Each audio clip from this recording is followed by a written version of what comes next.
happening, people? It's your girl Mina. Welcome back to the channel. Happy Tuesday, December the 31st, New Year's Eve. There's not really much to be happy about in terms of the world of football and Manchester United, but we get to see another year with health, with happiness. So there's some good things to reflect on. Big up to everyone locked in. Be sure to hit the like button and be sure to subscribe if you are new here. If you want to join the membership club, you can. It's the pinned comment in the chat. You get your badges, you get your emojis, you get your custom member content, and of course you get to support the growth of the channel. Listen, guys, I don't want to make this a regular occurrence in terms of therapy, but today, after we had Friday therapy last week, we now got Tuesday therapy today. We're seeing the therapist in the space of 4 or 5 days because I don't know what to make of yesterday's game. I genuinely do not know what to make of yesterday's game. And I'm seeing the conversations about relegation, guys. And to you lot in the chat, is there a genuine kind of concern that United could possibly get relegated? Is there a real concern? Because maybe I'm being naive and maybe I'm feeling a little bit like, oh, you know, we're Man United, we can never get relegated. But United are losing 3 games on the bounce. We haven't won a game since Manchester City. Before that, the last game that we won was Everton at the beginning of December. We've lost to Forest, we've lost to Bournemouth, we've lost to Wolves, and now we've lost to Newcastle, we've lost to Arsenal, we've lost to Spurs. We have lost to a lot of teams in December. We have lost to a lot of teams in December. I mean, Ruben Amorim's form since taking over Manchester United, he's only won 2 Premier League games out of nearly 7 or 8, I think. He's only won 2. And I'm already seeing people saying, abandon the project, go back to a back 4, stop this back 5, back 3 stuff. I'm shocked. I can't lie. I'm shocked to see that people are already saying, let's go back to what was crap before, because that crap is better than this crap. Honestly, I'm shocked. I'm not going to lie. Nope, only because Leicester, Southampton, Everton are worse than us. That's what I feel. But I also don't want to be too naive and feel like... I feel like Everton will stay up, guys. I'm not going to lie. I think Everton might stay up. I think Ipswich might be the tough team that end up going down. I feel like Ipswich... I think Southampton's going down, Leicester's going down, and I think Ipswich might be the final team that go down, but they're going to go down fighting. And I just feel like Everton, Sean Dyche, as long as he's there, they will. Where there's a Sean Dyche, there's a way. So I don't see Everton going down. But guys, this is bad. This is bad. And like I said, I'm shocked. People are saying, let's go back to what we were doing before, because this is not working. How do you think Amorim will do versus Liverpool? My brother Ahmed, that is a problem for next year. That's a problem for 2025. Road to 40 points. Honestly, I said United will probably get about 45 points. But you know what? Yeah, guys, I can't take myself serious saying that. I genuinely cannot take myself serious saying that, because when I'm thinking of United being down in the dumps, I'm not thinking about a team in the bottom half of the table. I'm thinking about a 7th, 8th place finish. For me, that is United being down in the dumps. Now, we're going to talk, yeah? We're going to talk about yesterday's game. I know the hot topic is Joshua Zirkzee. Marcus Rashford was in the squad. The manager chose not to go with him. The manager came out with some hot comments after the game about, you know, changing his system. So we got a lot to talk about. But I want to talk about INEOS, yeah? I want to talk about INEOS before we... I need to bring it up on the screen, because I wasn't going to talk about them, but I just feel like INEOS have set United back a number of years. INEOS have set Manchester United back a number of years. Let me pull this up on the screen, and then make sure you lot get involved as well in the chat, because I want to hear your thoughts. I can't believe, right? People are mad about Joshua Zirkzee. People are mad about signings that we have made in the summer. But INEOS kept Erik ten Hag with the intention of sacking him. Is that not negligence, guys, when it comes to running a football club? Is that not negligent? I don't care whether they felt like the man that they were looking for, Ruben Amorim, whoever it was, Thomas Tuchel, whoever they wanted in the summer, whether they were not available or not. And we knew that they were interviewing managers for the role. But the fact that they gave Erik ten Hag another 200 million to go on and spend, despite the fact that they were not sold on his project. They don't want to keep him, but they just had to keep him. And then this idea or this notion about penny pinching and cost cutting, The biggest cost cutter should have been to let go of Erik ten Hag, but instead you incurred more costs by A, keeping him, and B, paying a fee to get rid of him, and then on top of that, paying a fee to bring in Ruben Amorim. I feel like INEOS are getting away with a lot right now. INEOS are getting away with a lot right now. Blame the supporters as well. Listen, I'm going to be totally honest, yeah? Everyone talks about that letter, that fan letter that was written after the FA Cup final. But if that fan letter is enough to sway your opinion, listen, Jim Ratcliffe came in and said he was going to bring in the best in class for sporting roles, the best in football decisions. So if a letter is enough to sway your decision, then you don't know nothing about football. You got no leg to stand on.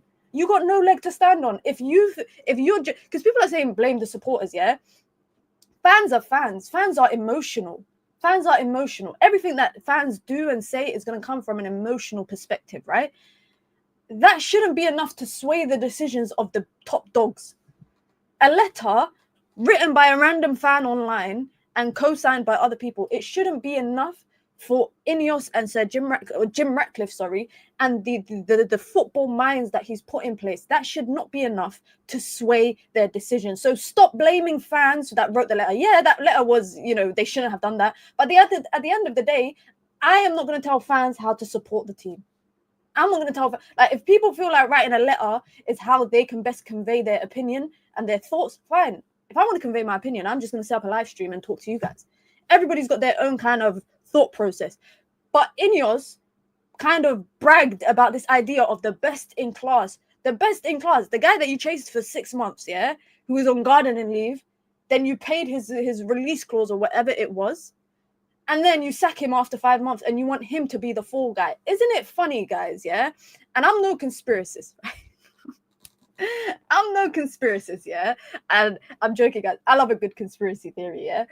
But isn't it funny that every time something comes out in the news about INEOS, whether it's cost cutting, whether it's, they're making financial decisions that are impacting, big parts of Manchester United, i.e. MU Foundation, etc., whether it's getting rid of Dana, every time there's something in the news about INEOS, there's a smoke screen that follows it, whether it's a transfer rumour, whether it's a new Marcus Rashford story, whether it's, Real Betis are interested in Anthony, there is always a smoke screen.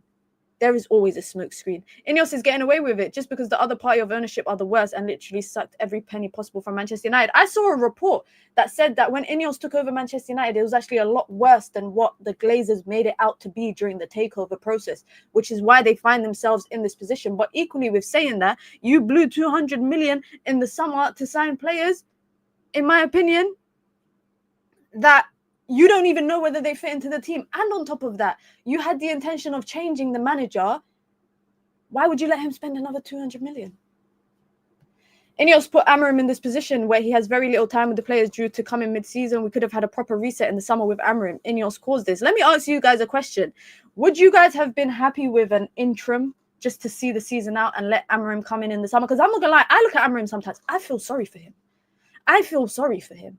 Because after the first game against Ipswich, I don't know if you guys remember, he came out in the press conference and basically said, these players are dead.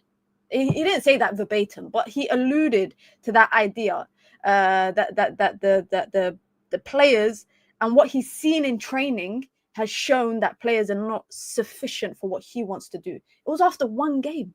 He left Sporting, who, by the way, now are struggling without him. He left Sporting where he probably would have gone on to win the league with them. He could have had a proper hero sending off with them, whatever you want to call it, yeah? But INEOS, for me, I can't look past what INEOS have done. I can't look past it, personally, because they had the option, 2 international breaks. They waited until the 3rd international break to sack Ten Hag. Yeah, whether or not you think, and I've seen kind of revisionism, if you want to call it, of Erik ten Hag's time at Manchester United. Of course, people are going to look at this squad and think, how the hell did Erik ten Hag win 2 trophies with some of these players? That's a question I ask all the time. But you guys remember, in Erik ten Hag's first season, he abandoned his philosophy. Man United had one of the lowest backlines in the Premier League. I think it was like 18th lowest. Yeah, we had Raphael Varane, who was a leader. We took Raphael Varane. I'm saying we, but I'm not talking about myself. But as a fan base, we took Raphael Varane for advantage. Like I'm now realizing Raphael Varane was the complete backbone of that backline when it comes to the central areas. There's so many things that we took for granted before, because now I'm looking at this team and I'm thinking, well, Lisandro Martinez, bro, you look like a shadow of yourself. And I said this after his first season. I said, if his injury problems, last season he had quite a few injury problems. So I said, if he's really becoming, quotation mark, injury prone, we might have seen the best of him in his first season. We really might. Like, I watched Lisandro Martinez over the last couple months, yeah? Shout out to Kenny. Guys, shout out to Kenny from UV, because Kenny has been on to Lisandro Martinez for ages. For like the last season and a half, he's been on to Licha. Let me actually bring up Licha here on the screen. He's been on to Licha for a long, long time. And I feel like Licha, people saying that in a back three, he's going to flourish. People are saying in a back three, he's going to be one of the players that, you know, benefit from it. I actually think this back three is exposing him, especially when he doesn't have wing backs to play with of that level, like, you know, good wing backs. I genuinely feel like this system, there's many players being exposed, and Licha is one of them, because he can't defend the wide channels. I watched, I think it was Murphy yesterday, sit him down and still managed to get onto, get a ball into the box. I've seen when Womina joined the Amorim out gang, people are dying. I don't know what it is yet. Fans, we are a problem in itself, because we're dying to basically, people are dying for other people to become Amorim out. You're not going to hear that from me. Because anyone that can be Amorim out after 11 games, I'm looking at you a bit sideways. I can't lie. I am looking at you slightly, a little bit sideways, slightly. This is what the fan base does. Process of elimination with managers and players. This club is in disarray. Not one player is the issue. Anana doesn't command the box. He would rather make saves. That's the thing. Naz, I 100% agree with you. People are so obsessed with blaming one or two players. This is not a one or two player. It's like if I point out Hojlund, for example, and say, why is Hojlund doing this? People will turn around to me and say, but what about Zirkzee? What about Garnacho? Bro, all of it can be true at the same time. It can all be true. Minna, can you admit Ten Hag assembled this team? 100% I can admit. I said this when Amorim took over. I said that the team that Amorim is being left with is probably the worst assembled squad in comparison to what other managers inherited when they took over Man United. When Oli took over United, he inherited a much better team than this squad right now. And Amorim is unfortunate. I remember watching Amorim's last couple of games at Sporting, and all I could think was, wow, this Sporting team are miles ahead of technical ability, physical ability, drive. So many attributes that United lacked, they had. So I already knew that we were going to be in for a rude awakening. No pun intended. But we were in for a rude awakening. I'm not going to lie. A part of me is, I don't want to say I'm happy that people are being found out, but I'm happy that people are realizing players can't hide behind things anymore. They can't, like yesterday, for example, that performance yesterday, you're telling me the first cross into the box, you concede a goal. And forget even the first cross into the box, yeah? Forget even that. Alexander Isak, if you guys watch the first goal that United concede, Isak drops away from the back line, yeah? And Christian Eriksen and Casemiro, Christian Eriksen's no man land. Casemiro's in the middle completely by himself. And Joelinton, Tonali, Guimaraes, Isak are all within like a 5-meter radius of each other. Yeah. And Casemiro has no one there to support him. I don't think United should have started with Christian Eriksen and Casemiro personally. If I was Amorim, I would not have gone for that. But also, the Joshua Zirkzee thing. We have to be honest, Minna, with the situation. We're heading towards Amorim resignation or sacking. It will become untenable. You know what I think will be untenable? I feel like what will be untenable is if they don't find every possible way to support Amorim in the transfer window. Like you can't sit back. I don't care what the financial. Well, I do care about the financial situation at Manchester United. But if it means you have to go out and sell people, do it. And bring in a player or two that the manager can work with, because there's so many gaping holes in the team right now. They don't have the money to spend. You know what? Amorim said it after the game. He said they can't spend without selling. So we know already what the situation is. We already know what the situation is. You can't spend without selling. So sell. Sell. I don't care. There is no one in the team for me right now that is safe. I'll be real. Except for maybe like there's a couple of players. Lenny Yoro, I will say Ahmad, but Ahmad hasn't even re-signed yet. He hasn't even re-signed. And he's probably looking at this situation thinking, why the hell would I re-sign? Why would I do that? He might be promised stuff. Would you back breaking FFP? I'm a woman of the law, guys. I'm a woman of the law. We follow the law where we're from. Yeah, we're not doing a city. We're not doing we're not doing that stuff. But honestly, guys, yeah, look at Amad Diallo's situation right now at United. Yeah, by the way, yeah, teams have figured us out. Opponents have figured Manchester United out. And I mentioned this, I think, in every match review I've done for the last 3 match reviews. Double up, triple up, quadruple up. If you put 5 man, 4 man, 3 man chasing Amad Diallo, yeah, I actually think he's become a bit erratic in his game lately as well. I don't know if you lot realize, but he's shooting non-stop. It's like the bozo gene has kind of it's kind of gone to every other player. I'm seeing Mazraoui. Mazraoui is not a right wing back.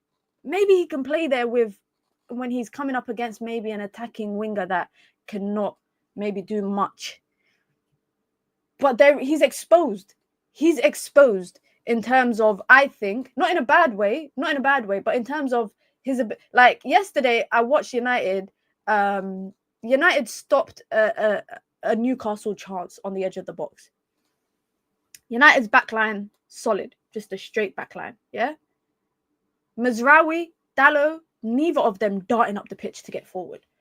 The gap between the midfield and the front line was so huge, and there's no options on the wide channels. United couldn't do nothing. United could not do nothing. Let me see what else you guys are saying in the chat. Mazraoui played wing-back for Tuchel in the Champions League. Don't you think the systems are a bit different? Tuchel system versus Amorim system. I feel like Amorim system requires wing-backs to get up and down. And we saw that when Ahmad was playing at right wing-back. We saw that. Let me see what else you guys are saying in the chat. Listen, guys, be sure to hit the like button if you've just come through. We've got over 100 people here. And we ain't even got 50 likes. Come on, guys. Make sure you guys hit the like button if you've just come through. If you want to join the membership club, you can. It's the pinned comment in the chat. You get your badges, you get your emojis, you get your custom member content. Of course, you get to support the growth of the channel, the ever-growing channel. We're not that far away from 9K. If you want to support the channel in alternative ways, you can by sending in super chats with your comments, with your questions, with your thoughts, or just to show some love. I try to go through as many comments in the chat as possible, but if I do miss your comment, guys, please forgive me. After Liverpool and Arsenal, we have Southampton at home, Fulham away, Rangers home, Brighton away to finish off January. I don't see Amorim making it into February. I feel like, yeah, football is just, you know, football, guys, it's about a run of games. It's really just about finding form. Like, and that's not me saying United can turn the season around, because I said in November, leave top 4 out of the conversation. Leave top 4 out of the conversation. This obsession that people have with wanting to win the Europa League when we're 14th in the league, leave that obsession to the side as well. Leave the obsession to finishing top 7 in a European place. Everyone's going to talk about the financials of the situation in terms of finishing in a European spot helps Manchester United financially. Yeah. Man United need, this is the first time, by the way, this week is the first time that Ruben Amorim, since arriving at Manchester United, gets a week on the training field with the team. Man United played Monday, Tuesday they report for training, Tuesday, Wednesday, Thursday, Friday, Saturday. They got 6 training sessions, give or take, for the first time since Ruben Amorim has arrived. Manchester United need time on the training field, because otherwise, all we're seeing is rotated lineups because people are not match fit. I'm seeing Lenny Yoro come in and out of the lineup because he's only just returned, last month? Beginning of this month, I think it was. I've seen Christian Eriksen getting thrown into the team yesterday, having not played for God knows how long. Football is just a run. For me, it's about a run of games, finding form, picking up. How many games does Man United have? How many games we've got left in the league right now? How many late games? We've played 19, so we got about 19. Literally, we're bang halfway through the season, guys. We are bang halfway through the season. 19 more games, it's about United winning about 7 or 8 of them. In my mind, that doesn't sound outrageous, if I'm being honest. That does not sound outrageous. But looking at United's form, United currently, I think, have the worst. They have one of the worst forms in the Premier League right now, after Leicester and Southampton. Ipswich have won more games than Manchester United in the Premier League in the last 5 games. I'm seeing people saying, oh, United might win against Liverpool. Winning against Liverpool and then continuing to lose against every other team is a problem. It's the same way with when we were coming up to the Man City game. I said, coming up to the Man City game, I said that Bournemouth and Nottingham Forest, to me, was bigger games than the City game. City is always going to be a big game. It's a derby. It's always going to be a big game. But in terms of people being up for it, Man United players will be up for it for a derby. They might be able to be up for it. But for a Nottingham Forest game or a Bournemouth game, they're going to come with 50%. Those are the games, for me, that is where the biggest impact happens. For me, that is where the biggest impact happens in terms of Manchester United. We can talk about Liverpool on the weekend, on Sunday. But if we're not up for it against Fulham a week or 2 later, what difference does it make getting a draw at Anfield? What difference does it make when we go on to lose against Fulham and Southampton? It's the same with the City derby. We beat City and then we have not won since. We have not won since. I have not done a match review, guys, in 2 weeks that has been positive. Big up to Day with the super chat. Thank you, Day, man. I appreciate it. It says Euro expert.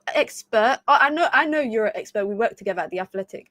Talk in Tactics had concerns about Amorim's system in Premier League. Check out their tweets. Football is chess, and Amorim's getting beat by opponent managers. Do you guys feel like? Let's talk about yesterday's game. Let's actually start with yesterday's game quickly. Do you guys feel like the lineup? I don't know. What did you lot think of the lineup? That's my question.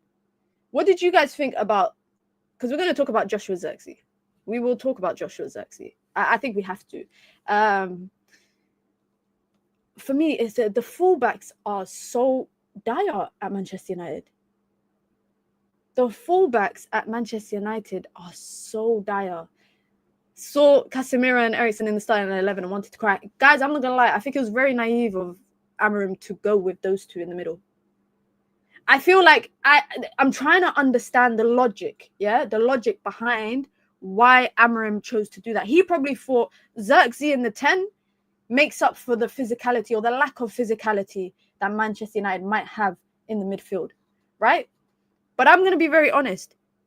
I think it was for the second goal, both goals, I saw Christian Eriksen get done. Christian Eriksen doesn't have the legs. If you're playing against a team that have engines in the midfield, you cannot play Eriksen.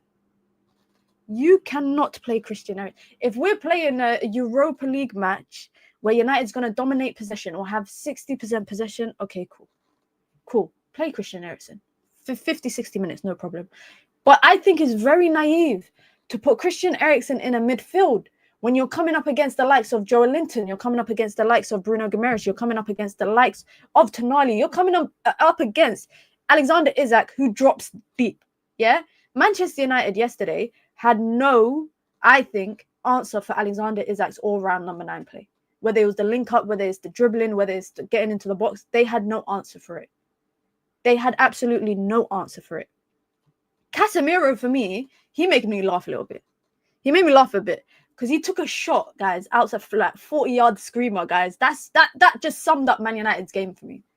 Mina, do you think? Oh, where's that comment gone? Mina, do you think Zirkzee will leave? His ex-manager Motta wants him at Juve. Let's talk about Joshua Zirkzee. Let's talk about Joshua Zirkzee. I can't imagine how humiliating it is as a player, guys, to come off in the first half, let alone, I couldn't believe. I'm watching from my television. I'm not at the stadium, but I've been to multiple games this season, guys. I've been to games where Joshua Zirkzee has started, and I know that the match day crowd they lost their patience with Zirkzee at, I think, the Liverpool game when United lost 3-0, when he did nothing, absolutely nothing. But that wasn't even a game for Joshua Zirkzee to start, in my opinion. But I can't imagine how humiliating it is, to get hooked before halftime, but to get hooked to cheers to cheers, people cheering that you're getting. I actually felt really bad for Joshua Zirkzee. I really, really felt bad for Joshua Zirkzee. And anyone that is saying, I'm seeing people saying it's football, it's life. You get with it or get lost. People are forgetting that football is a human at the end of the day. He went down the tunnel. Beyond Sport were reporting that he went down the tunnel in tears. We are already talking about a team that's mentally weak. We're talking about a team that has zero mentality, zero capability. Yeah? And what we want to do is kick our players while they're down already. Like, that is really bad. That is really bad. I don't agree with booing players. I remember I was at I went to Norwich. I went to a Norwich game in 2022, Old Trafford. Ronaldo scored a hat-trick and I saw Pogba get booed off. We have listen, fans are entitled to their opinion. One thing I will always say is that we shouldn't silence each other, because my opinion is not right. It's an opinion. Your opinion is not right. It's your opinion. But we shouldn't, I think, enforce kind of moments and situations like this and make this a normality for our players. Because when your player is low on confidence, when your player is a new signing who is yet to play 3 games in a row for Manchester, the guy ain't played 3 games in a row. Yesterday, the ball was bouncing off of everybody's shins. Hojlund, everyone, every player in that front line could not control the ball. But I also did think, Joshua Zirkzee in the 10, I was like, when I saw the lineup, I said, I don't know how that's going to work, because he's not winning physical duels against Joe Linton and them guys there. He's not going to beat them in a physical battle. Man United are going to need him to have close control of the ball. He wasn't able to do that. And I feel like what would have been a nice kind of tone, what would have set the tone is if when he was subbed off, Amorim like put an arm around him and was like, listen, it's just a tactical thing. But it's the fact that he went bam down the tunnel nearly in tears and then was brought back out by a member of staff. I saw a member of staff go after him and bring him back out. It's very sad. And I think he's going to leave, by the way. I think he's going to leave. And he's also, if he does leave, I'm looking at INEOS again sideways. You lot are going to think, Minna, you are obsessed with INEOS. I know you lot are going to think Minna's got an agenda against INEOS. But I'm looking at INEOS because they said he was a data signing. They said all roads of data led to signing Joshua Zirkzee. Yeah? But we also know that Joshua Zirkzee was on the list of Dan Ashworth when he was at Newcastle. So he clearly just took his little list that he took. You know, he probably had his list in a drawer in his desk, and he just maybe Newcastle didn't even let him take the list. He quickly peeked at it, and the first name that he remembered on there was Joshua Zirkzee, right? But how do you sign a player? For me, when you watch Joshua Zirkzee at Bologna, and I'm not gonna lie, I watched clips of him in the summer. I watched a lot of footage of him. I don't know how you look at Joshua Zirkzee there and then. You look at a striker, a young striker that you've already got in Rasmus Hojlund, who just about bagged 16 goals, but didn't bag a Premier League goal until December. I don't know how you look at that and think, yep, Joshua Zirkzee is what we need. I say this all the time. Joshua Zirkzee is a luxury player. He's a luxury player. When you've got all the final pieces in your team, that's when you throw in. That's when you throw in a Joshua Zirkzee. That's when you bring him in. And that's not me saying Joshua Zirkzee is crap. I feel like right now, you could put prime Ronaldinho in this team, guys, and we'd probably be calling for his head because he's suddenly looking like a bozo like everyone else. I should stop using that term. I actually don't like using that word. We are a dysfunctional team. It's really bad. You know, it's bad when the player that everyone was hailing, Mazraoui, is suddenly looking like he's lost a step or two. But I will be totally honest. This Joshua Zirkzee thing is, I feel so bad for him. I feel so bad for him. It reminds me, it doesn't remind me like of the Di Maria thing, but it reminds me a little bit of the Di Maria thing about how toxic it's become. The Di Maria situation was between him and the manager. The Joshua Zirkzee thing is between him and the fans. It's the fans that can't get on board of him. Is he good enough to be a luxury player? I thought CR7 was a luxury player. I don't think CR7 was a luxury player. I feel like when I say luxury player, I'm talking about the cherry on the cake when you've assembled your whole squad and you just need that one final kind of, it's like when you're painting and you do the final layer of paint to make it gloss. That's what Joshua Zirkzee to me is like. That's what Joshua Zirkzee is for me. Once Man United have finished painting their whole house, you put the final layer of gloss on top of your paint. That's Joshua Zirkzee. Joshua Zirkzee is when you've signed your 20-goal striker. You've signed your 10 that's going to create chances for you. You've signed your midfield. Like, you've got your whole team. Avengers assembled. Avengers assembled. You've assembled your Avengers. That is, to me, a player that is like, what's it called? Mina, there's no such thing as a luxury player. It's either you are him or you're not. He's luxury because of the moment. We need runners and hard workers. We don't have that. There you go. That's my point. I said this quite often after the Everton game. I said the best performance we've seen of Zirkzee was the Everton game. He had runners in behind him. So when he was dropping deep, he was able to look up and find people running in behind. He was able to do that. But I will be totally honest. I'll be totally honest. Joshua Zirkzee will probably leave in January. Where do you rank him, guys? Signings in the last 5 years.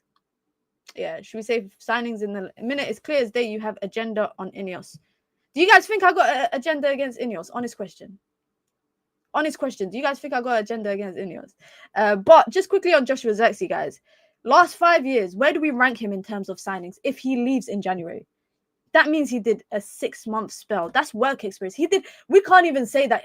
Could we say that he was a United player? We might have to say it was just work experience. He was just at Old Trafford for work experience. Zirkzee hasn't had enough games to rank him. I hear it. Zirkzee is more of a Firmino kind of player. Need to have wingers such as Mane and Salah. Fans demanded Ten Hag have control. Oh, we're still talking about Ten Hag. Are we still talking about Ten Hag? We need to let the Ten Hag thing go, guys. You can't really rank him because he hasn't played. We shouldn't sell, clearly loan him. We should have treated him like Arsenal did Saliba. I don't think him and Saliba are in the same bracket in terms of when Saliba arrived at Arsenal versus when Zirkzee did. He barely played for the Netherlands during the Euros. It feels like a blind signing. It does feel like a little bit of a blind signing. I just like I said, I feel like it was a data-led signing. I genuinely feel that. And look at all the signings that Man United have made. Rasmus Hojlund, another data-led signing. A lot of the players that we've signed over the last year or two, it seems like Man United have gone down this idea of, oh yeah, statistically they are good players. Okay. But when you take the statistics away, what do you see? What do you see when you take the statistics away? Because like I say all the time, yeah, we live in a data-driven world, guys. It's not just football. A lot of decisions are made in the world of finance, in the world of corporate, in the world of everything. A lot of decisions are made based on data. So I'm not surprised that football has now gone down a data-led kind of decision making. But when you are relying solely on data to make your decisions, because the data is telling you that this guy is good potential or he has good potential, I think that's a problem in itself. I feel like that is a problem in itself. But let's talk about Rasmus Hojlund. I can't lie, guys. I tweeted this today, and it's not just Rasmus Hojlund for me that deserves some criticism. Man United have spent over 250 million on frontline players, and we've been goalless for 3 Premier League games.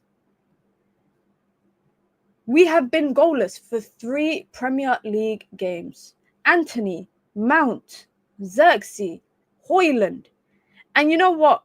Hojlund is lucky because if this was his first season, I think if this was his first season, I don't think fans would be as patient as they are with him. I don't think that. I don't personally think that. Number one.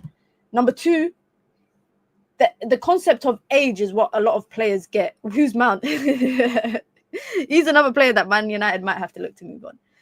He might be another player that Man United have to look to move on.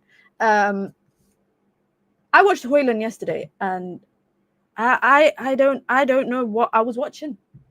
And I don't know if you lot remember on Friday, or the last time I did a stream, whenever it was, I think it was Friday or Sunday, I said, I'm going to have to watch 90 minutes of Shah and Hojlund wrestling each other.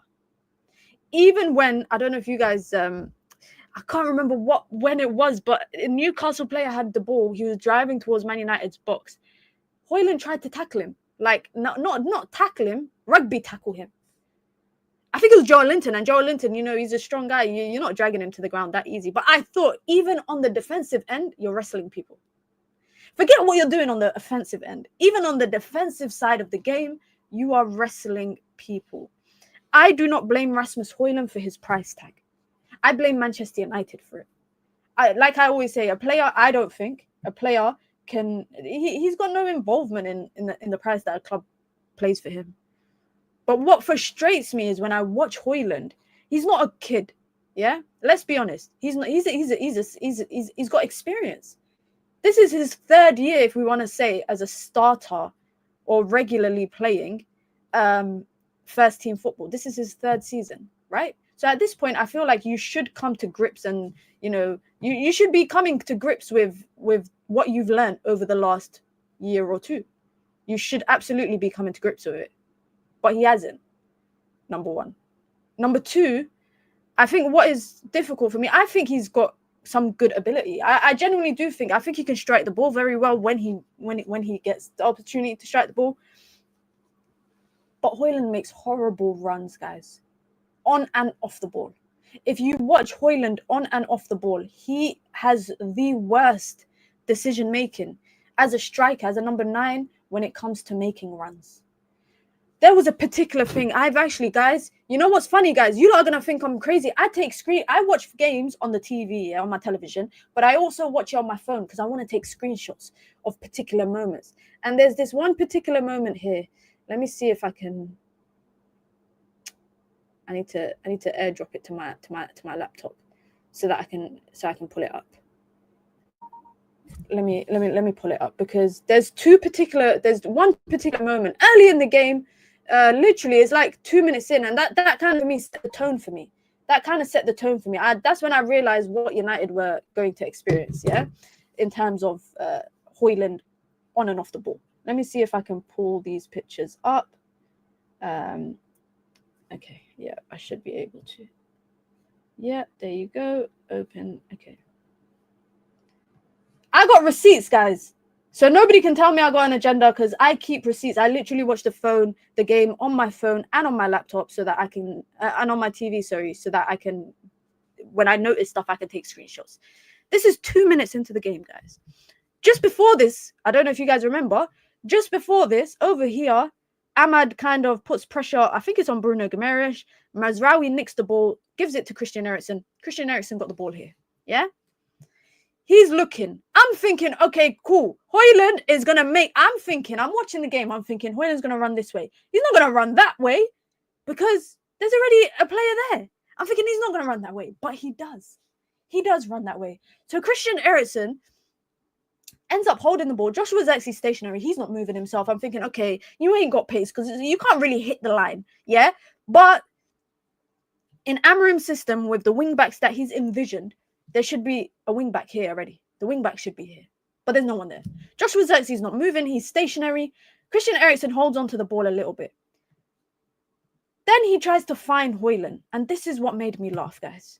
This is what he finds. He gives the ball to Zirkzee. Zirkzee looks up to see this. This is what he sees. This is what he sees. This is when Zirkzee, by the way, has played the ball. At this point, Dan Burn has tucked in. Ahmad ain't in the shot anymore. But Hojlund is now in between two centre-backs. So before that, guys, you see here, he's run to where the two centre-backs are. He's run in between the two centre-backs. Instead of running here, where if Joshua Zirkzee, or if a wing-back, in my opinion, if there's a wing-back here, or if Joshua Zirkzee is able to, stretch the play a little bit, Trippier will be dragged out. All this space here will open up. There's already a little bit of space there. If immediately Hojlund does that diagonal dash, Eriksen could probably play outside of the boot pass to him, but he doesn't. Instead, he passes it to Zirkzee because he realizes Hojlund is running into traffic, and Zirkzee makes a bad pass. Zirkzee makes a bad pass here. Hojlund is behind 2 centre-backs.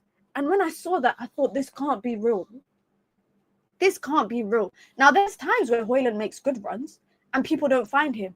But I think it's because when they try to find him, he makes the wrong run. And so when he's making the right run, they're not trying to find him. Does that make sense? I don't agree with it. But this was 2 minutes into the game. And when I saw this, I think it kind of set the precedent for what was going to happen during the game. I saw Shaw and Burn have a kind of comfortable performance. Yesterday, excuse me. They had a comfortable performance. Mina, are you glitching? No, I don't think so. I don't think I'm glitching. Am I? Oh shit, I am glitching.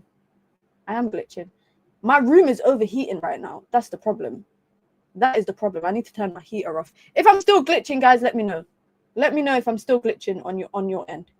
Let me know. But yeah, no, this I had to kind of point this out because this for me was a moment that I noticed. I didn't even talk about it in the match review yesterday. In my match review, sorry, I didn't even mention it because we got bigger fish to fry. We had bigger issues. We had bigger issues. Let me ask you guys a question.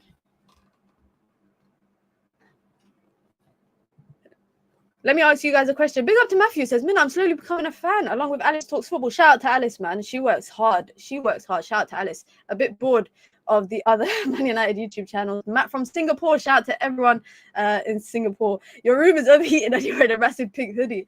Guys, you don't know. This is a hot box. It's a hot box. I turned the heater on. I got a humidifier on. I'm literally burning in here right now. Burning in here. I added you on X posting showing his runs, not his fault. Thank you, Dave. Let me have a look at it now. Seeing as we're talking about Hojlund, let's have a look. I can't play it because I'm gonna get. Firstly, this person put a steak ad on a video that is not theirs.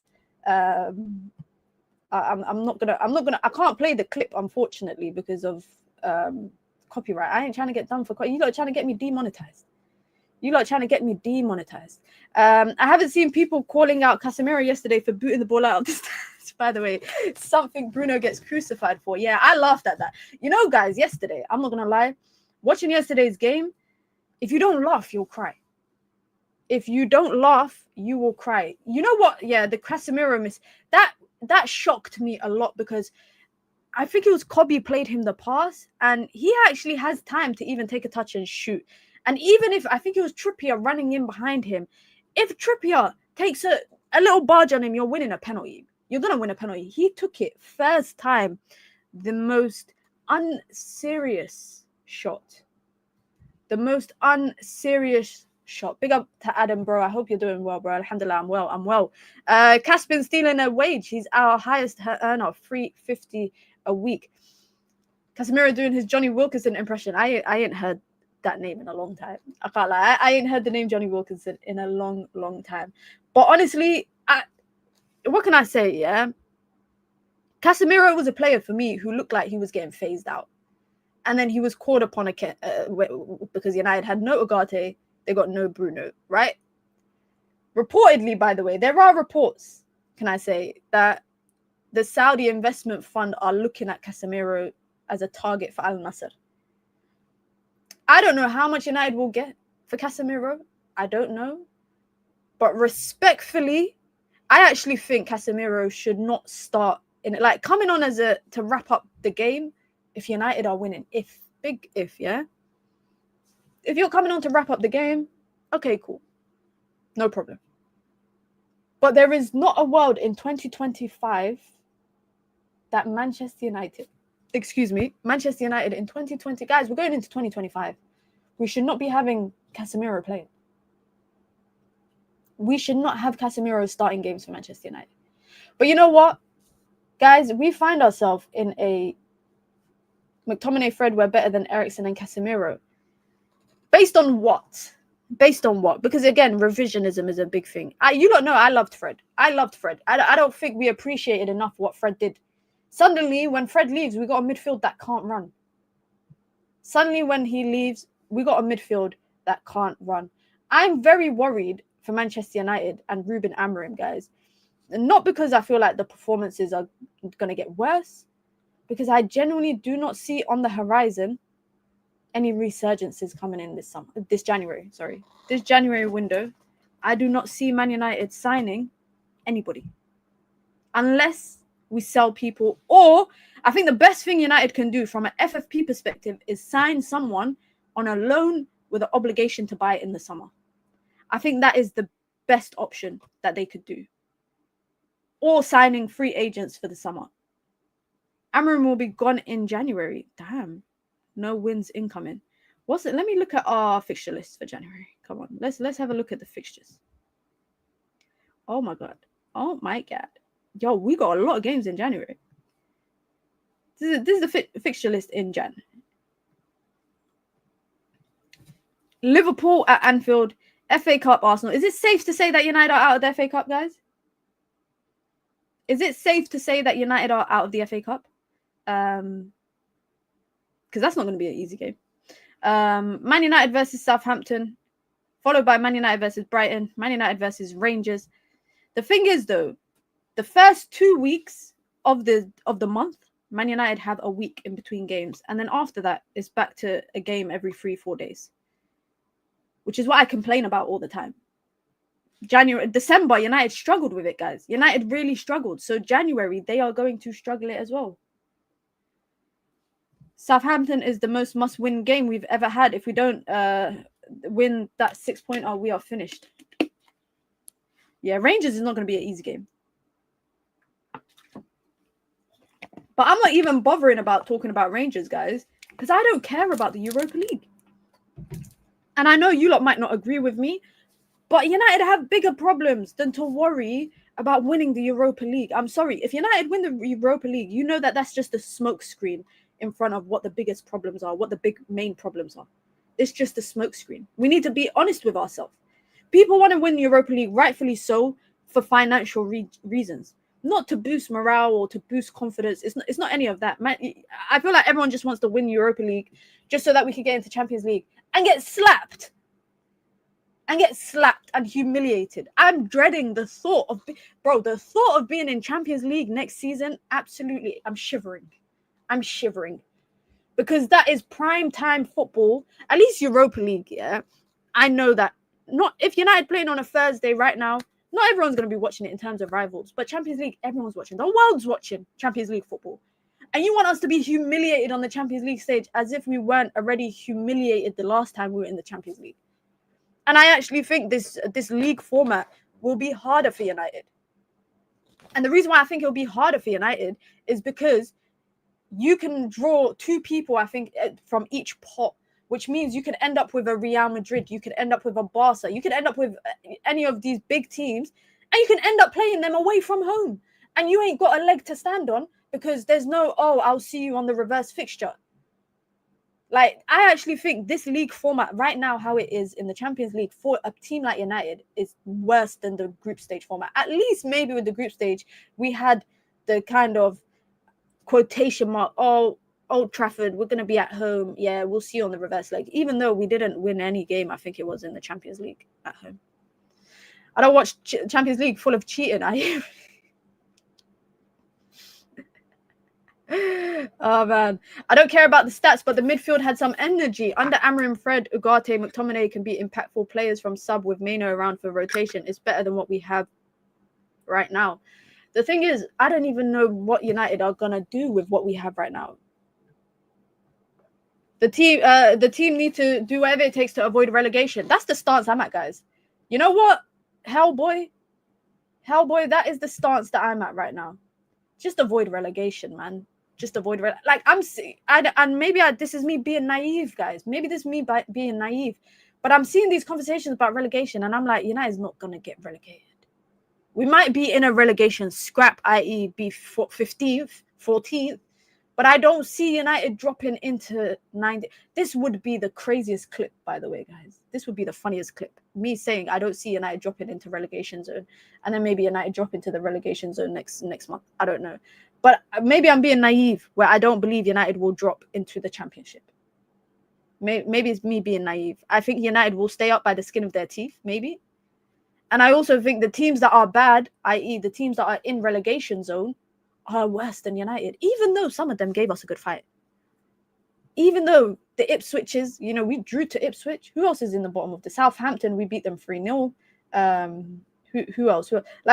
Maybe I'm being naive. Am I being too naive, guys? Am I being too naive?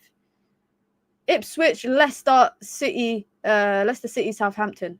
Ipswich, we drew. We beat Leicester. We beat Southampton. We lost to Wolves. We beat Everton.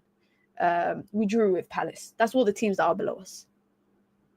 Let's revise this relegation zone discussion exactly 1 month from now. We'll do that. On the 1st of February, we will revisit this conversation. If you drop, you'll never come back. That's what a lot of people are saying. And look at historically, like the Boltons, the Portsmouths, the Readings, the teams that have gone down that have never come back up. And you know what, guys? Here it is. The Liverpool game will be telling. I don't want the Liverpool game to be a smokescreen again for Manchester United, the same way the City game was. Because if you beat Liverpool or you draw to Liverpool, by the way, guys, I am absolutely scared of Anfield. Like, I'm not someone who's scared of opponents, but I am worried. I am very, very worried about Anfield. Because we're talking about a Liverpool team who are flying, guys. Liverpool are flying right now. That Spurs game that they played a couple of weeks ago, yeah, I felt like the scoreline was a bit flattering on Spurs. It was 6-3, was it? I felt like the scoreline was a little bit flattering for Spurs. West Ham, the team that beat us when Erik ten Hag got sacked, yeah, the last game of Erik ten Hag's tenure, they put 5 past them comfortably and could have put more past them. I am absolutely shook right now of Liverpool. I'm not going to lie. I'm going to be totally honest. And yes, they drew to Fulham not that long ago. But they are, anyone that says to you right now that Liverpool are not flying, are in flying form this season, they are lying to you. They are lying to you. The thing is, Liverpool are vulnerable on transitions, but we wouldn't do anything. We wouldn't. I think that's how we played for Anfield last time. We played for transition ball, right? We played for counter-attacking. Low block, put every man behind the ball. Amrabat, all them guys. Not Amrabat, sorry. Was it Amrabat? No, it wasn't Amrabat. Was it Amrabat? It was Amrabat. Yeah, it was Amrabat. He came in. We had hella man behind the ball. Everyone. We might as well have had the flipping manager behind the ball. We had everybody behind the ball. And I remember it so vividly because shout out to Nuruddin. Nuruddin came on my channel after the game and said, how dare people celebrate a draw at Anfield in the manner in which we drew, parking the bus. On average, guys, Liverpool in their last, 5 games, they scored 5, they scored 3, they scored 6, they scored 2, they scored 2. United haven't scored in 3 games in the Premier League. A draw at Anfield is a good result. It is. It is. Amorim will try to go toe-to-toe with Liverpool. Do you think so? Because I don't think he will. I actually don't see him trying to go toe-to-toe with Liverpool because if that was the case, he would have done the same against Arsenal at the Emirates. But he didn't. I don't think, and maybe life might humble me. You know, we might be having a different conversation this time next week. I don't think Amorim can be that naive, where he knows where the problems lie with the squad. He knows, you know, the wing back situation going forward and defensively. You got to double up on Mohamed Salah right now. Number one, Mohamed Salah. And the thing is, guys, with Mohamed Salah, even if you try to get him out of the game, there's other people in the game that can impact it for Liverpool right now. Cody Gakpo's flying. Luis Diaz is picking up form. You got Trent Alexander-Arnold being Trent. You got Szoboszlai, McAllister. There's people that can influence and impact the game outside of Salah. They are gonna. I'm worried. They will slice open that Manchester United midfield. The only good thing is that thank God Ugarte is back. Thank God Ugarte is back. There is going to be a red card in the game. I'm putting it out there right now. There will be a red card in that game for Manchester United. Mina, he isn't naive. He's 100% being stubborn in order to prove a point. This is Ragnick 2.0. We need to accept it. Really, do you think so? Because let's look at his comments after the game yesterday, yeah? Press conference after the game yesterday.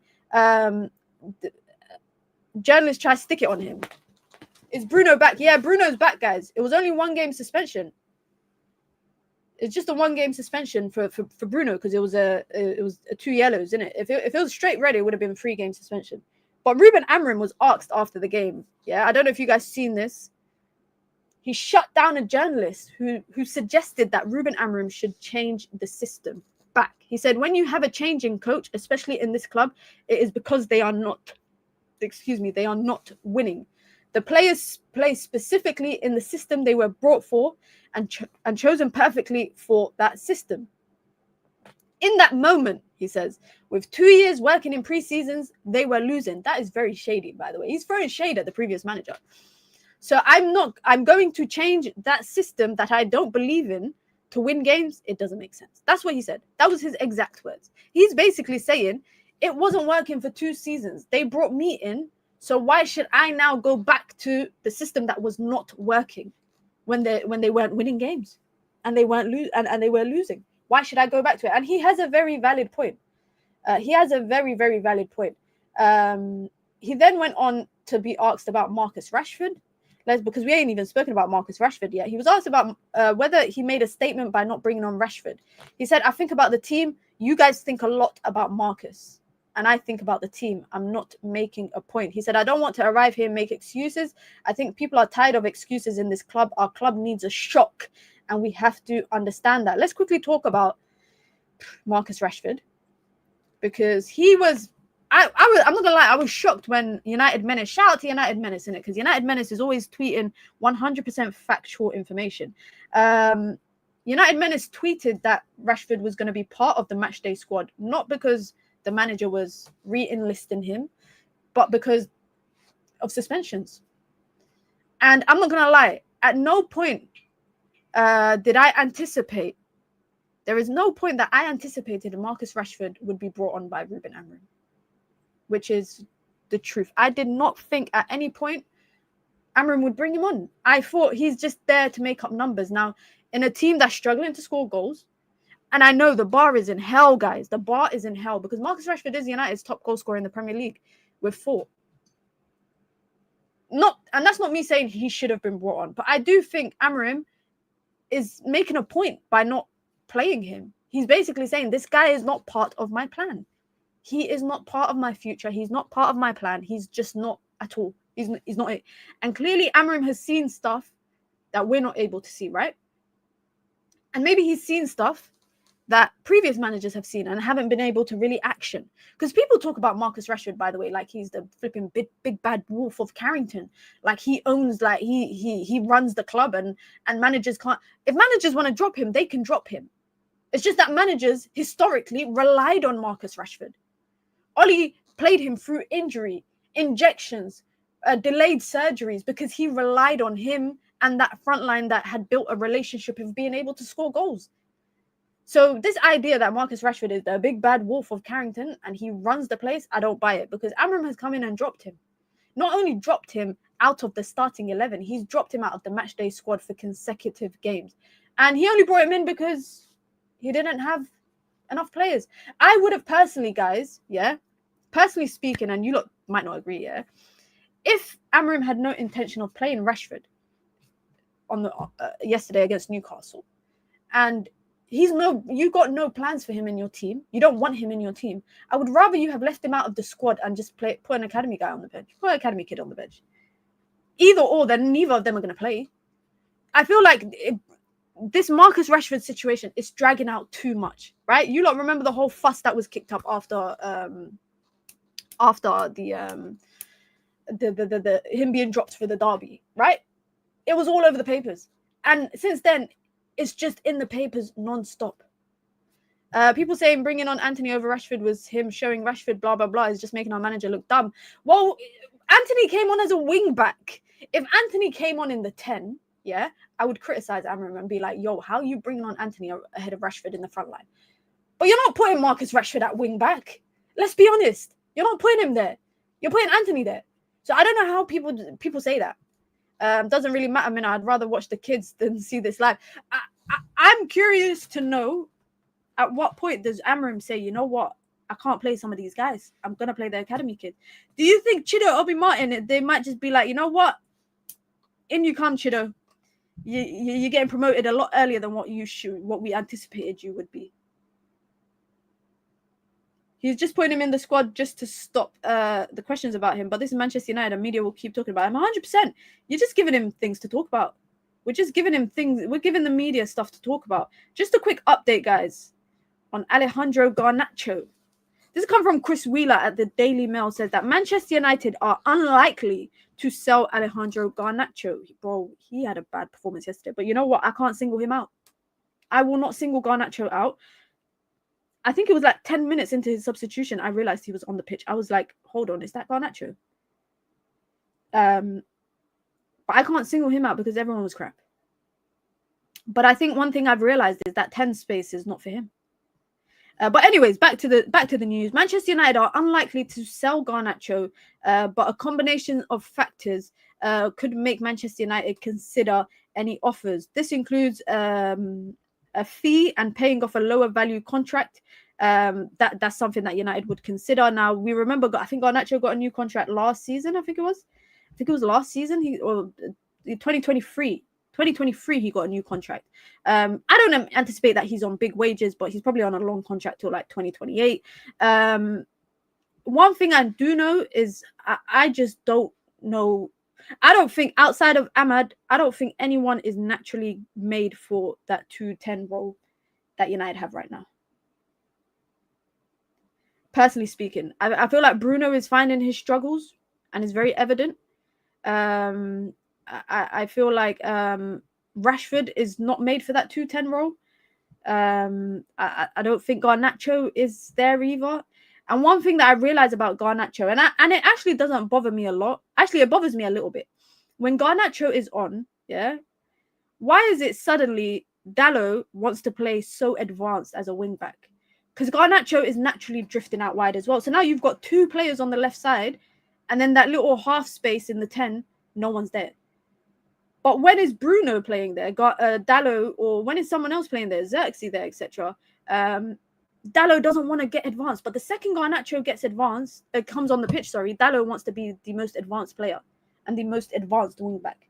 It doesn't make sense to me. It doesn't make sense because now you and Garnacho are going to occupy the same space. And this is why I say Garnacho, for me, naturally is not a 10 because he's naturally drifting out wide. Like, he likes that left-hand space. If he's playing on the right, he likes to drift out to the right-hand side.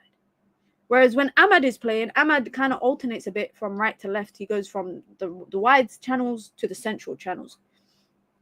I don't see United selling Garnacho personally unless like a big opportunity comes up for him. Chris Wheeler also reported that there's a clause in Victor Osimhen's Galatasaray loan deal which allows Napoli to recall him in January and sell him if the right offer comes in. But Manchester United sources believe it's unlikely they can sign someone with his profile and his salary at the moment. What will happen, guys? This is just a question, by the way, guys. What will happen if United sell Rashford and sign no striker? Would you guys be happy with that? Or no forward player, no 10? Would you guys be happy with that? Like, genuinely speaking, would you be happy with United getting rid of an attacking player and not bringing in another attacking player? Because the way that I see it, it sounds like United are trying to sign a wing back, which, by the way, completely right. I totally agree United need to sign a wing back because we are dying, literally and figuratively and literally, on the wide channels. Yeah? Carragher did a great breakdown on Monday Night Football, guys, of Mazraoui, of Dalot, etc. as wing backs. But for me, there's no reason you should sell an attacking player when United are already struggling for goals and not bring in another attacking player. Now, what attacking player could they bring in? That's a different kind of conversation. Hear me out. Pedro Gonzalo or Trincao of Sporting will make this team player. I'm not going to lie. When I was watching Sporting before Amorim joined, I thought Man United don't even go toe-to-toe with this Sporting team in terms of physicality, in terms of ability. Like, we can have the most technical, you can have the most technically secure players, right? No matter what. If you do not have you cannot be in the Premier League without physicality. And you know who's an example right now? Bernardo Silva. Bernardo Silva has always been a technical player, and I remember seeing an interview where he said he doesn't go to the gym because the gym is for players that can't, basically are crap on the ball. This season, Pep has been playing him in deeper roles. The guy's getting bullied left, right, centre. United need physicality. They need strength. They need pace. They need all of that plus technical ability. We do not have right now in the midfield, for example, a box-to-box midfielder that is strong, that is powerful. I watched Joe Linton yesterday, yeah, and Joe Linton's career is interesting because I swear he was a striker, right? And then he's been turned into like this box-to-box midfielder, like beast. But I watched Joe Linton pick up the ball from his own half, yeah. Fair enough, it's Christian Eriksen, but it's like he blew on Christian Eriksen and Christian Eriksen just flew away. Christian Eriksen didn't even try to put a foot in because he wouldn't have been able to. And it was actually what led to the second goal. He took the ball from Newcastle's final third, blasts past Eriksen, gives the ball into midfield and darts up the pitch and gets the goal. Man United do not have a player that can do that. And I'm sorry to mention it, but United haven't had a player since Paul Pogba. Since Paul Pogba, Man United have not had it. And even then, in my opinion, United didn't use Pogba properly.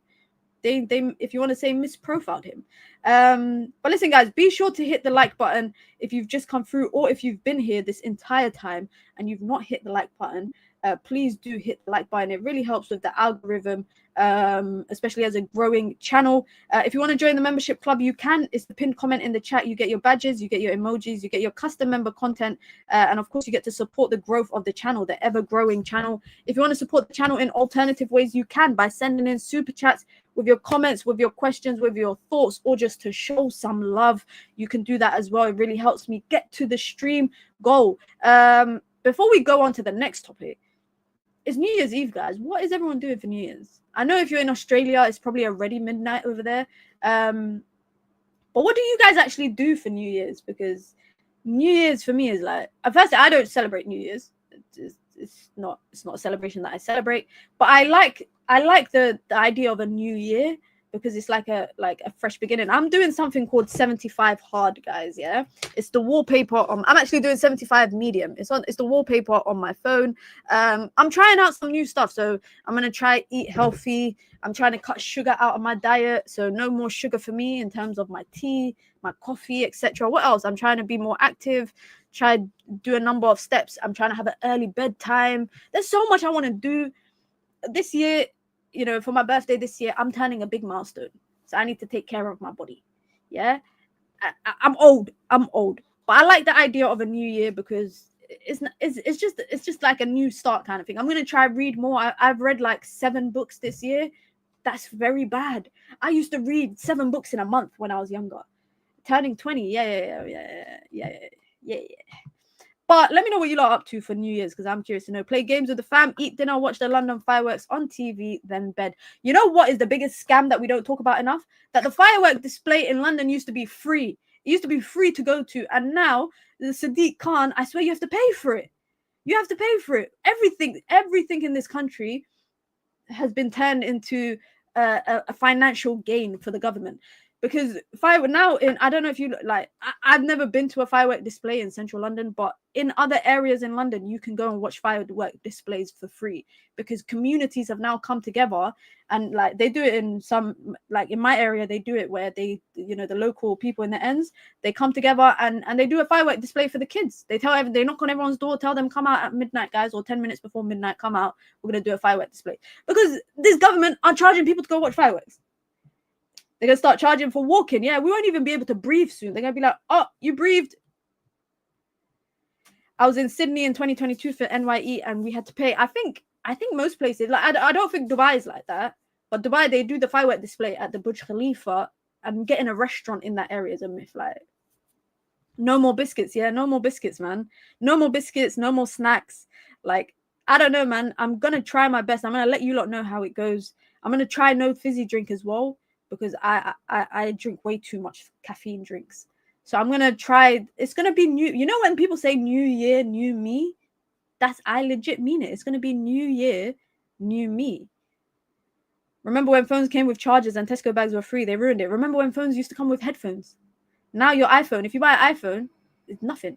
I'm in Dubai right now. Big up Sophia. I'm in Dubai right now with my family. First time celebrating in a tropical place. Make sure you go watch the firework display at the Burj Khalifa. I was in New Year's Eve. I was in Dubai once in my life. It was a good New Year's Eve as well. It's firework display was nice as well. You're going to start gymming as well? I'm going to, but I'm going to focus more on walking a lot. I play football twice a week as well. I'm going to do like Pilates and that kind of stuff, yoga. And then once I get in the groove of that for like a month, I'm going to start gymming. But I'm not really focused on gymming too much. I heard Gary Neville was laughing during later stages of the game. Is that true? I heard that too. But I don't really watch games with commentary much. I don't know. I don't know if it's just me that does it. I don't, because I'm sometimes watching United View, the match view. So I'm not really listening to the commentary because I'm listening to what nonsense people are saying on, not nonsense. Let me not be mean. But I'm onto Flex. I'm actually onto Flex because I saw his video of him saying Amorim needs to go back to a back four. But anyways, guys, enough of New Year's talk. Enough of New Year's talk. Somebody asked a question that I wanted to come back to. I need to try to find it. Oh, I think it was Show. Show was saying about people scoring or attempting to score from corners. Guys, teams have figured us out. Teams have. Let me bring up Anana on the screen right now. Anana, where are you? Andre Anana, come here. Teams have figured us out. Teams have figured out the zonal backline that Manchester United, the zonal kind of marking that they do from corners. Teams have noticed. You put one or two players around Anana just to disrupt him, yeah, and all hell will break loose. They nearly scored, I think it was twice from a corner. You know, guys, I'm not joking. If they had whipped that ball in and it went in, I think I would stop watching United for the rest of the season. I'm not joking. If a third team had scored from a corner, I would have been done. I would have been done. It's just crosses, just whip the ball in. But you know what pisses me off, guys? Excuse my language, sorry. You know what frustrates me more? It's not about the fact that teams are trying to score like that. What frustrates me is that why is everyone able to put in good deliveries and Man United can't? Don't you guys worry about that? Like, everyone, suddenly when it comes to playing against Manchester United, everyone could put a good delivery in. Declan Rice against Arsenal. Cunha against Wolves. Spurs and Son.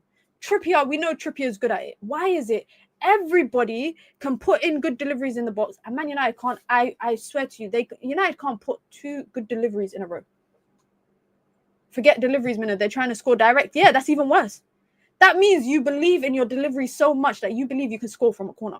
United don't even believe that they can score from a set piece, let alone scoring directly from a corner. It's a problem, guys. We haven't been good from corners in a long time, but this is the worst that I've seen it. That, and obviously anything that requires an aerial duel, it's a problem for Man United.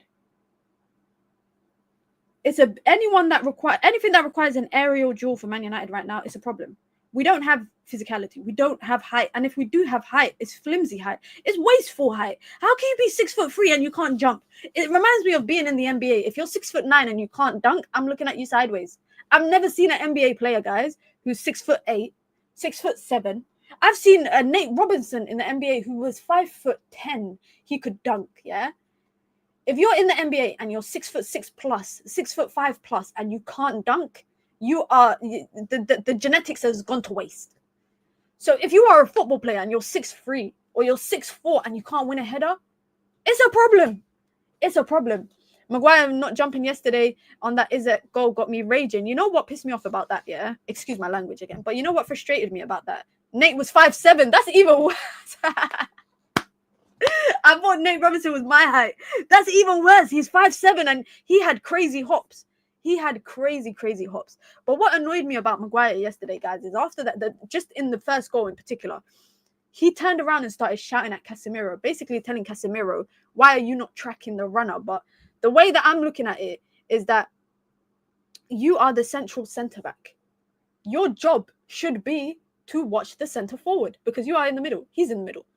Why are you now telling off Casemiro, saying to him, why are you not tracking the runner? Because Isak did make a later run into the box than what the backline anticipated. But that's because he dropped deep. Isak had time to drop deep, link up, pass, and make a run in. No one tracked him.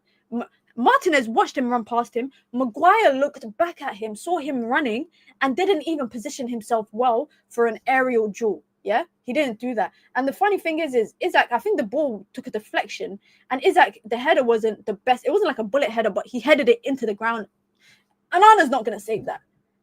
Onana was not going to save that. But what I didn't understand is Maguire being annoyed at Casemiro for not tracking the runner when he is a centre forward. You are a central centre back. Central centre back and centre forward goes together. It goes together. You should not be expecting your midfielder to track the striker's run. You shouldn't be. Because you had time to look back at him. He literally looked back at it. Look back at it. He literally looked back at it. For me, that was poor. That was poor. And then I saw Lisandro Martinez get absolutely dunked on by Joelinton. But again, that just shows you Man United lack physicality. You could have put Dallo on that. You could put Mazraoui. You could have put Lenny Yoro. I promise you, Joelinton would have done to any of those players what he'd done to Lisandro Martinez. Because United's backline is flimsy. United's backline is flimsy. By the way, I saw a stat for December. It said that Man United have made the most defensive changes in a game in terms of substitutions than any other team in the Premier League. Which means Man United are always changing around that backline during games. One backline hasn't played a consistent game, back-to-back games. United are yet to see any consistency with that. Man United have a very flimsy team. Let's be honest. All eyes on INEOS. Listen, January is a huge, huge month for Manchester United. Let's be honest, guys. I know some of you guys might not agree, but it's a huge month for Manchester United because I actually think what business United do or don't do in January will be the deciding factor with how the season goes. If United don't sign anyone in the January transfer window, guys, I do not expect nothing to happen in the season. I don't expect Europa League. I don't expect FA Cup. I don't expect United to finish top 8. I don't expect United to finish in the top half. I don't.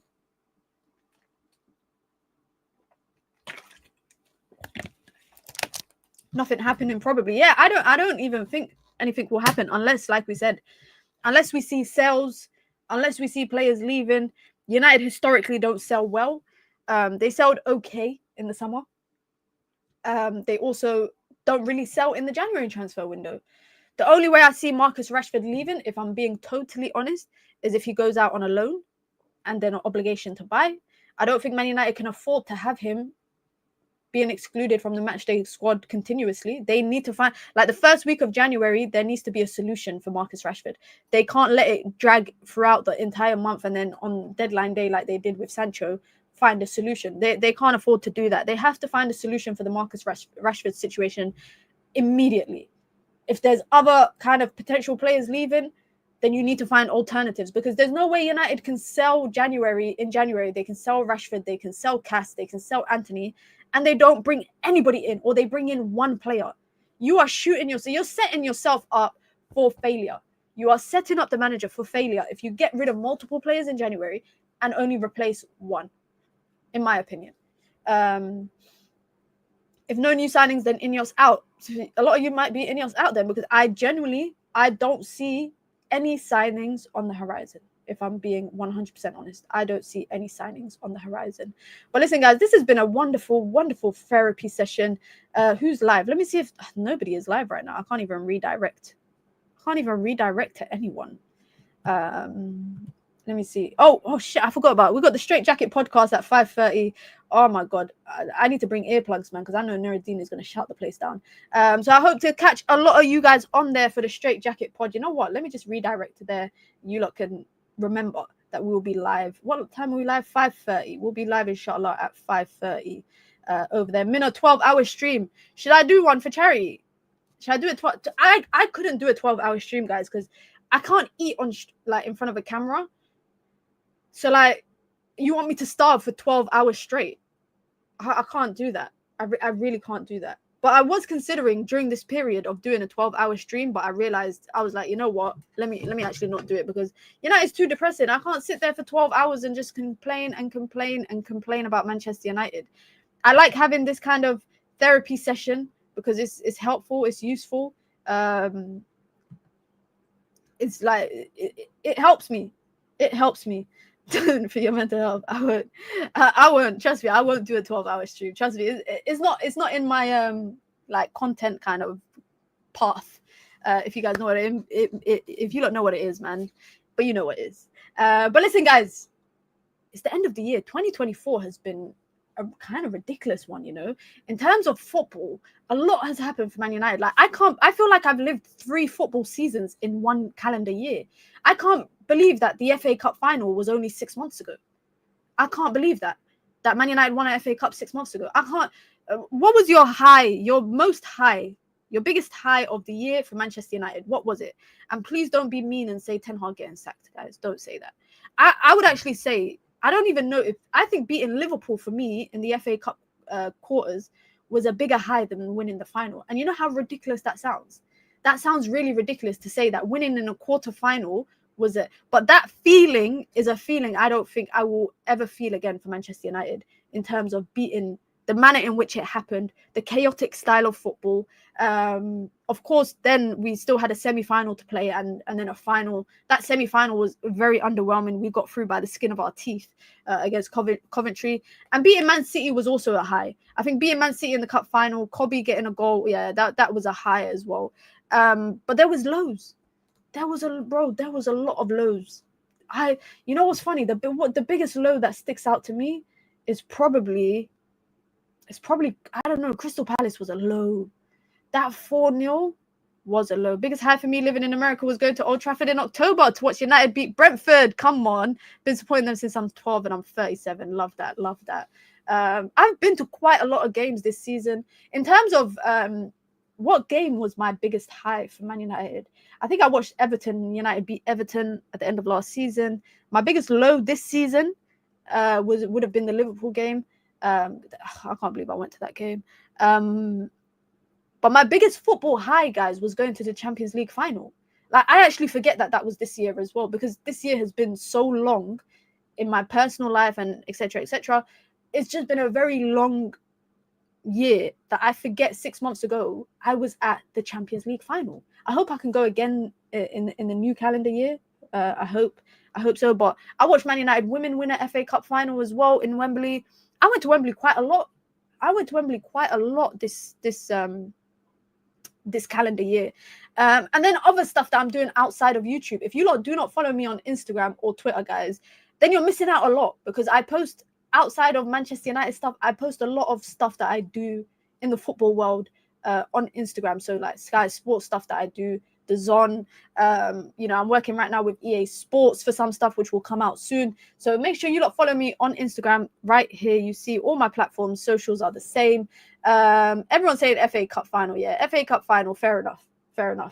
The FA Cup double, not many clubs can say that. I think Chelsea can. I think Chelsea's the only team that can say that, actually. But listen, guys, thank you lot all for your support throughout the year. It's been a tough year as a Man United fan, I'm not going to lie. And it's just been a tough year altogether. But you know what? The community makes it all a little bit better. The growing community here. We are not that far off from 10K, and I hope we get there in the coming months as well. And then next year, bigger and better. I have a lot of content ideas and plans for the channel outside of the traditional kind of streams, these kind of traditional streams that I do. I got a lot of video plans, a lot of appearances from people, guests, etc. It will be focused on Man United, but we're going to kind of balance it out with videos and live streams. I appreciate you guys' support throughout the entire year. Happy New Year to everyone. If you're in Australia already, you're already in January. If you're in America, you still got a long way to go. But I hope you lot enjoy your plans, whatever you lot get up to for New Year's. Make sure you guys hit the like button. Tough times don't ever last, only tough people do. Somebody famous said that. I can't remember. 10K soon, inshallah. Inshallah. That is the plan. Big up to everyone. I hope to catch you lot on the Straight Jacket podcast in about an hour and a half. I'll catch you lot there. If not, Happy New Year, and I'll catch you guys tomorrow for another daily dose of Mina. I'm out, guys. Peace.